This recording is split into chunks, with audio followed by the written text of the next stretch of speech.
There we go, baby. There we go. When you go on the road for 2 to start a playoff series, you just want a split. Welcome into our Mavericks Today post-game show. He's Jeffrey Cooperstein. I am Harrison Graham. Mavericks take Game 2, 119 to 110. Big performances from several characters tonight. We'll break it all down here on the channel, but get the dubs in the chat. Let's go, baby. Spam W. It feels good to bounce back, Coop, and that's what this team has. Great resiliency and great bounce back ability. They're a gritty team, man. They will never back down from a challenge. They are winless in Jason Kidd's tenure as Mavericks head coach after Game 1, which is mind-blowing. In Game 1. Yeah, exactly. So they come back in Game 2. Very gritty performance. Did they play their A game? I don't think so. But they come out of here with the win, and it was a huge one. You come back down. You come back down to the AAC 1-1, and that place will be rocking on Saturday. It starts with this guy right here, Player PJ of Washington. the game ball, PJ Washington. PJ's in the comments. I mean, he scores 29 big ones, 11 of 18 from the field, 7 of 11 from 3. I thought he defended pretty well. I mean, he ended up fouling out, so you know he was scrapping on that end. Team high 11 rebounds, 4 assists, 2 steals, a block. I mean, simply put, without his performance, you don't win this game. I mean, this is by far his best game in a Mavericks uniform. It's not even close. He had a couple of 30-point games in the regular season. Doesn't matter. But with the season kind of on the line in some ways, he delivers this performance. He was terrific.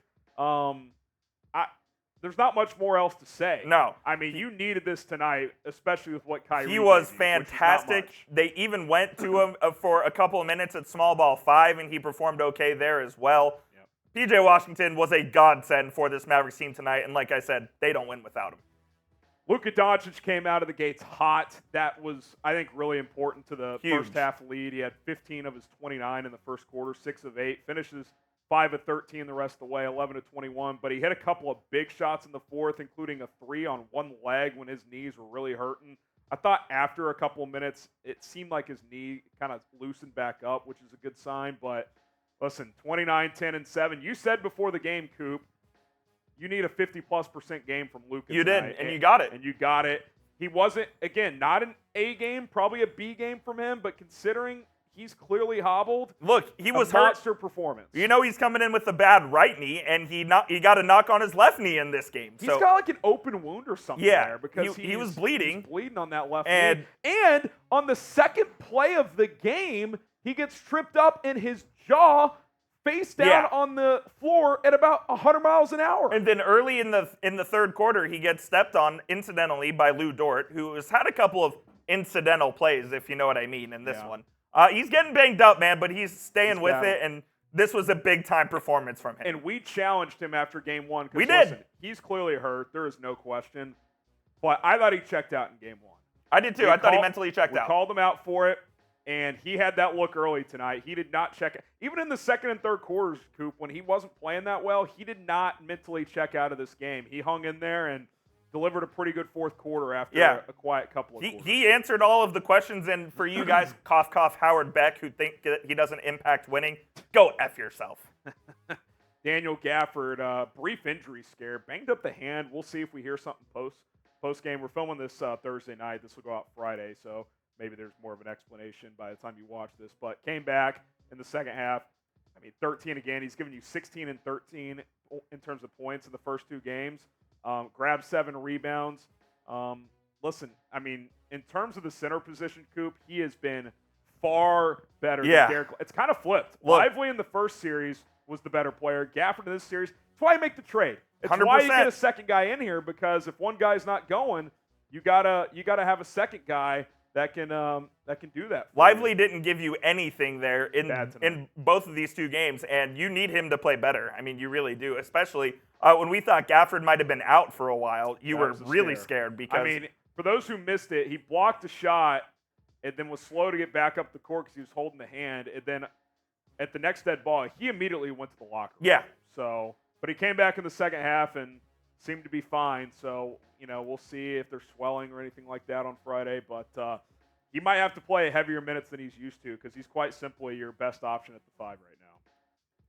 We'll talk more about this one and get you ready for Game 3. But first, shout out to our sponsor, Prize Picks.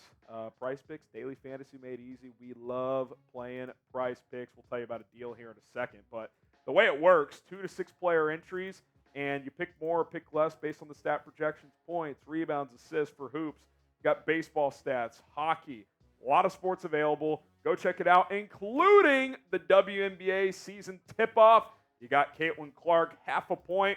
They're giving you a gimme there. She's going to score, obviously. Pair that with another player, and you got a really good chance of cashing out. PrizePicks.com/CLNS. Use the code CLNS to get a deposit match up to $100. In case you miss a couple, hey, you got extra money to spend. Go check out Prize Picks. Link is in the comments and in the description. Get going with Prize Picks today. Derrick Jones did not have the shot tonight, Coop. Nope. He continues to defend, though, so he's obviously going to keep playing. This is probably his worst offensive game in a while, but listen, he's still giving you good minutes. He's still defending. You get a 3 for 13 performance out of him and a 2 of 8 performance out of Kyrie, and you still win this game fairly comfortably. I think you got to be pretty happy with that. Yeah, Jones still gave you a lot on the defensive end, and he caught that alley-oop from That Luka was a momentum as well. play, too. So It that was. big. He didn't knock down the 3 tonight, which is something that you would like to see a little bit more of, but he's been good enough on offense this series. I can't really too complain about that. Quiet night from Kyrie Irving. 11 dimes. 11 dimes. Just didn't get it going from the field. Only 8 shot attempts. Would like to see him be a little bit more aggressive, especially in Game 3. They got away with it tonight. You won by 9 with him taking just 8 shots and making only 2. I think that was the biggest surprise to me, Coop, was not that he had an off shooting night. That's going to happen sometimes, but he didn't look to score. Yeah, at all. That was surprising, especially in the fourth when, there was a moment where, I said it with 8 or 9 minutes left, and Luka kind of got stepped on. I was like, he can't move. No. I dare I say, I thought you might have to check him out for a couple minutes. And I thought at that point, well, if you're going to keep him in, at least play through Kyrie. They didn't really do that. No, he regrouped himself, and it was good. But yeah, we need more from Kyrie. He's been the closer for this team this entire season. I still expect him to do that at some point in this series as well. Tonight it was Luka's turn, and it was also Tim Hardaway Jr.'s turn, who had his best game in a long time. Look.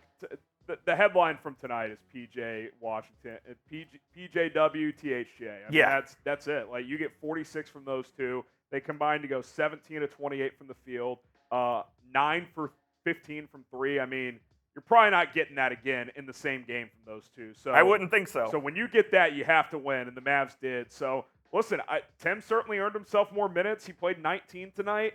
He's for sure, I think, ahead of Exum at this point. Yeah, in the rotation. Exum might be unplayable. Yeah, look, he's at least going to give you some defense, but he can't score. At least Tim, I don't think he's going to be this efficient every night, but he is a threat to score every time he's playing. So 100%. For him to go get you 17, and what do you have in the third? I think 11? 11 in the third, yep. 11? That's massive. A moment in this game, Coop, the Thunder go up 75-72 after being down 6 at the halftime. It happened quick, and you kind of dominate the rest of the way. You did. And Tim was a big reason to regain control in the middle of that third quarter. So I would say, even though P.J. Washington had the best night, I'm probably most impressed with Tim tonight, a player that when he went down in the first series, we were kind of like, no big deal. He gave you a big one tonight, man. What did we also say before the playoffs? He might win you a playoff game. And you can make a strong argument he won them this game tonight. Shai Gilgeous-Alexander, big game for him. But listen, if he kind of pops off and no one else does, you'll live with that. Jalen Williams had 20, but 7 of 17 from the field. So, in the second half, Coop, the Mavs defense was terrific.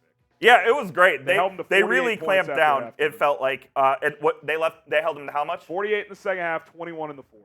You'll win a lot of ball games if you're holding that team to 48 points. Let's just hope they can do it on Saturday at the American Airlines Center, where it's going to be more of the same. It's going to be knockdown, drag out. The Mavs, they got the first punch thrown at them. They threw this punch. Hopefully, you can throw a second one, take a 2-1 series lead.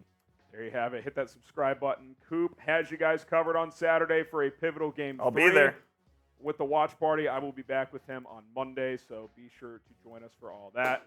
Hit that subscribe button. We appreciate you for tuning in to Mavericks Today.